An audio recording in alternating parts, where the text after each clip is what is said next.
রাজ্যের সরকারি কর্মচারীদের জন্য পুজোর আগে এলো বড় সুখবর। মুখ্যমন্ত্রী শুভেন্দু অধিকারী যে প্রতিশ্রুতি দিয়েছিলেন তা বাস্তবায়নের পথে বড় পদক্ষেপ নিল রাজ্য সরকার। অবশেষে নবান্ন থেকে আনুষ্ঠানিক বিজ্ঞপ্তি জারি করে জানিয়ে দেওয়া হয়েছে, আগামী 1 অক্টোবর থেকে রাজ্য সরকারি কর্মচারীরা 38% হারে মহার্ঘ ভাতা বা ডিএ পাবেন। অর্থাৎ দুর্গাপুজোর আগেই কর্মচারীদের হাতে পৌঁছে যাবে বর্ধিত ডিএর সুবিধা। এই ঘোষণার ফলে সরকারি কর্মচারী মহলে স্বাভাবিকভাবেই খুশির আবহ তৈরি হয়েছে। মঙ্গলবার অর্থ দপ্তরের অতিরিক্ত সচিব PK মিশ্রের স্বাক্ষরিত বিজ্ঞপ্তিতে এই সিদ্ধান্তের কথা জানানো হয়েছে। সেখানে স্পষ্ট করে বলা হয়েছে, রাজ্য সরকারের পূর্ণকালীন কর্মচারীদের জন্য 1 অক্টোবর থেকে সংশোধিত 38% হারে ডিএ কার্যকর হবে। অর্থাৎ পুজোর আগে থেকেই কর্মচারীরা নতুন হারে মহার্ঘ ভাতা পাবেন এবং সেই অনুযায়ী তাদের বেতনও বৃদ্ধি পাবে। এই সিদ্ধান্ত শুধু রাজ্য সরকারি কর্মচারীদের মধ্যে সীমাবদ্ধ থাকছে না। সরকারের বিজ্ঞপ্তিতে উল্লেখ করা হয়েছে, সরকারি সাহায্যপ্রাপ্ত শিক্ষা প্রতিষ্ঠানের শিক্ষক এবং অশিক্ষক কর্মীরাও এই বর্ধিত ডিএর সুবিধা পাবেন। পাশাপাশি বিভিন্ন বিধিবদ্ধ সংস্থা, সরকারি আন্ডারটেকিং, পঞ্চায়েতের কর্মী, পুর নিগম, পুরসভা এবং অন্যান্য স্থানীয় সংস্থার কর্মচারীরাও 38% হারে ডিএ পাবেন। অর্থাৎ রাজ্যের বিপুল সংখ্যক সরকারি এবং সরকার সমর্থিত কর্মী এই সিদ্ধান্তের আওতায় আসছেন। এখানেই শেষ নয়, রাজ্য সরকার পেনশনভোগীদের জন্য গুরুত্বপূর্ণ ঘোষণা করেছেন। বিজ্ঞপ্তিতে জানানো হয়েছে, যারা অবসরপ্রাপ্ত সরকারি কর্মচারী এবং বর্তমানে পেনশন পাচ্ছেন তারাও 1 অক্টোবর থেকে বর্ধিত হারে ডিএ পাবেন। একই সুবিধা পাবেন ফ্যামিলি পেনশনভোগীরাও। অর্থাৎ অবসরপ্রাপ্ত কর্মচারী এবং তাদের পরিবারও এই সিদ্ধান্তের ফলে আর্থিকভাবে উপকৃত হবেন।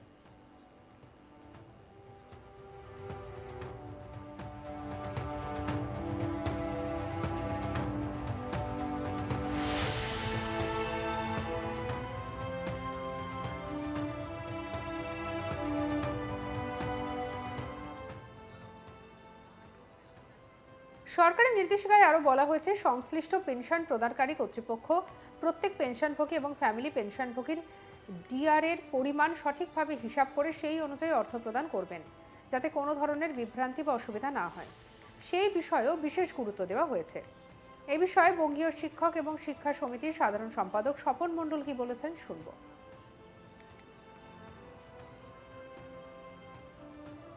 আজকে অর্থ দপ্তর থেকে একটি অর্ডার বেরিয়েছে। আগে মুখ্যমন্ত্রী এবং বাজেটের সময় যে ঘোষণা হয়েছিল যে রাজ্যের সরকারি কর্মচারী এবং অধিগৃহীত সংস্থার কর্মচারী, শিক্ষক শিক্ষাকর্মীদের 20% ডিএ দেওয়া হবে অক্টোবর মাস থেকে। 18% ডিএ আমরা পেতাম, সেটা বেড়ে হলো 38%। এবং আমরা সরকারের এই ঘোষণার জন্য সরকারকে ধন্যবাদ জানাই। তারা যে ঘোষণা করেছিল সেই ঘোষণা অনুযায়ী কথাটা রেখেছে, এটা একটা বিষয়। এর আগে মমতা বন্দ্যোপাধ্যায় অন্তর্বর্তী বাজেটের সময় 4% ডিএর কথা ঘোষণা করেছিলেন, কিন্তু উনি অর্ডার না বের করেই চলে গেছিলেন। কিন্তু এই সরকার ঘোষণা যা করেছে সেই অনুযায়ী অর্ডার বেরোলো, এটা একটা স্বস্তির ব্যাপার। কিন্তু এটা জুলাই মাস থেকে হলে ভালো হতো। এটা অক্টোবর মাস থেকে দেওয়া হচ্ছে, এটা জুলাই মাস থেকে হলে ভালো হতো। কারণ আমাদের বঞ্চনাটা তো সীমাহীন বঞ্চনা আমাদের রাজ্যের কর্মচারী শিক্ষকদের। তার সাথে সাথে আরেকটা জিনিস মনে রাখতে হবে, আমাদের এখনও পর্যন্ত কেন্দ্রের সঙ্গে 22% ফারাক থেকে গেল। এই 22% ডিএ যাতে আগামী ডিসেম্বর মাসের মধ্যে দিয়ে দেওয়া হয়, তারপরে বেতন কমিশন চালু করা হয় বা লাগু করা হয়, সেই ব্যাপারে রাজ্য সরকারকে আমরা অনুরোধ করব এবং খেয়াল রাখতে বলবো। এছাড়াও বিজ্ঞপ্তিতে একটি গুরুত্বপূর্ণ বিষয় উল্লেখ করা হয়েছে। এখনও যারা পঞ্চম বেতন কমিশনের সুপারিশ অনুযায়ী প্রি রিভাইজড বেতন কাঠামোয় রয়েছেন, তাদের জন্য মহার্ঘ ভাতার হার উল্লেখযোগ্যভাবে বৃদ্ধি করা হয়েছে। আগে তাদের ডিএর হার ছিল 171%, নতুন বিজ্ঞপ্তি অনুযায়ী তা এক ধাক্কায় বেড়ে 223% করা হয়েছে।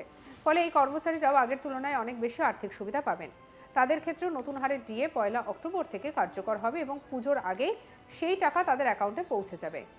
আমাদের কালিক সুজয় কি তুলে ধরলো তার রিপোর্টে দেখব। পুজোর আগেই সুখবর দিল রাজ্য সরকার। ইতিমধ্যেই যে ডিএ ইতিমধ্যেই সরকারি কর্মচারীদের 38% ডিএ সেটা ঘোষণা করা হলো এবং গভর্নমেন্টের তরফ থেকে নতুন যে নোটিফিকেশান সেটাও প্রকাশিত হলো। তাই পুজোর আগে সরকারি কর্মচারীদের, রাজ্য সরকারি কর্মচারীদের এবং পেনশনভোগীদের জন্য অত্যন্ত সুখবর। আমরা জানতে পারছি যে রাজ্যের অর্থ দপ্তর ইতিমধ্যেই একটি নোটিফিকেশন জারি করেছে।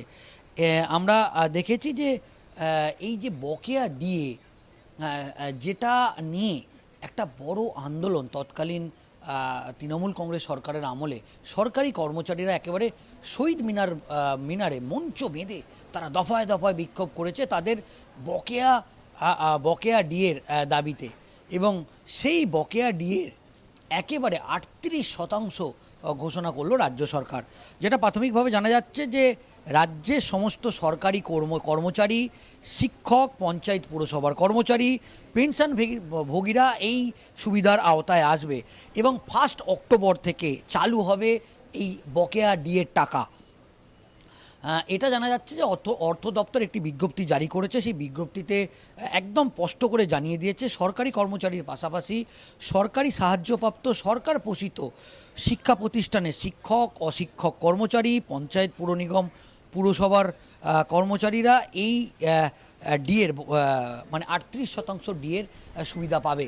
অন্যদিকে বলা হচ্ছে যে ধরা যাক যে কোনো সরকারি কর্মচারী তার মূল বেতন 50,000 টাকা, তাহলে 38% তার প্রাপ্য মাসিক ডিএ হবে প্রায় আরও 19,000 টাকা। এবং পেনশনভোগীদের জন্য যেটা জানা যাচ্ছে যে 38% যে ডিএ, সেই ডিএ 1 অক্টোবর থেকে 1 অক্টোবর থেকে কার্যকর হবে। এটা জানা যাচ্ছে যে প্রাথমিকভাবে যে জানা যাচ্ছে যে সমস্ত কর্মী এবং পেনশনভোগীরা এখনও পুরনো বেতন কাঠামো রয়েছে তাদের ডিএ হার 171% থেকে বেড়ে হবে 223%। এবং দৈনিক যে মজুরি কর্মচারী যারা আছে তাদেরও টাকা পারিশ্রমিক প্রতিদিন 100 টাকা করে বাড়ানোর কথা বলা হয়েছে। এবং প্রাথমিকভাবে এটা জানা যাচ্ছে যে এই যে বকেয়া ডিএ তৎকালীন তৃণমূল সরকারের আমলে ভাস্কর ঘোষ আমরা দেখেছি যে সংগ্রামী যৌথ মঞ্চ তারা মঞ্চ বেঁধে এই আন্দোলনে সামিল হয়েছিল, দফায় দফায় তারা এই আন্দোলন করেছিল। কিন্তু এটা দেখেছি যে আনুষ্ঠানিকভাবে ভোটের আগে একটা ডিএ ঘোষণা করেছিলেন মমতা বন্দ্যোপাধ্যায় সরকার, কিন্তু সেটা কিন্তু খাতায় কলমে সেই ডিএ টাকা সরকারি কর্মচারীদের একটা অংশ পেয়েছে বলে এরকম একটা অভিযোগ উঠে আসছে। অন্যদিকে আমরা দেখেছি যে স্বরাষ্ট্রমন্ত্রী অমিত শাহ তিনিও ভোটের আগে প্রতিশ্রুতি দিয়েছিল যে বকেয়া সমস্ত ডিএ এবং 7ম বেতন কমিশনের যে টাকা সেটা কিন্তু নতুন সরকার আসার পরই সেটা ঘোষণা হবে। এবং সেই মতো আনুষ্ঠানিকভাবে আমরা দেখতে পেলাম যে মুখ্যমন্ত্রী শুভেন্দু অধিকারী তিনি প্রথম থেকেই এই বিষয়ে সক্রিয় ছিলেন এবং সরকারের তরফ থেকে এই বিজ্ঞপ্তি জারি হলো। সঙ্গে রাখুন আজ তাক বাংলাকে, সাবস্ক্রাইব করতে ভুলবেন না।